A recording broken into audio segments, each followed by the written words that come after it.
Imigwaqo ematasa kakhulu eMpumalanga efana no-N4, N11, R40 kanye no-N17 izobe inevimba mgwaqo. Abashayeli bexwayiswe ngokuthi kumele baqaphele bethobele yonke imithetho yemigwaqo.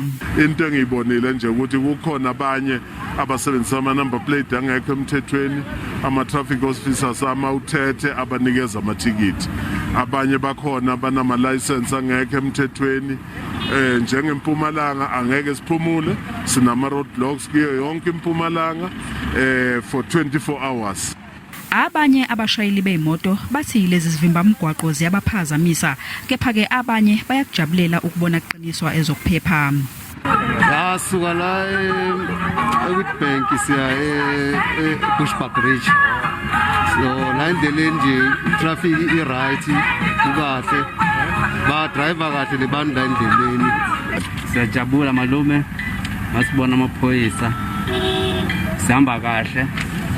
Indlela ezoba right. Isuke eJohannesburg ngeMaputo. Usunyukile umthamo weimoto kulomgwaqo uN4, kepha inkampani elawula lomgwaqo iTrack N4 ithi zikhona inhlelo ezenzile ukuqinisekisa ukuthi akube nesiminyaminya. Amaphoyisa omgwaqo azobonakala kuyo yonke imigwaqo yakuleli imini nobusuku uqinisekise zokuphepha.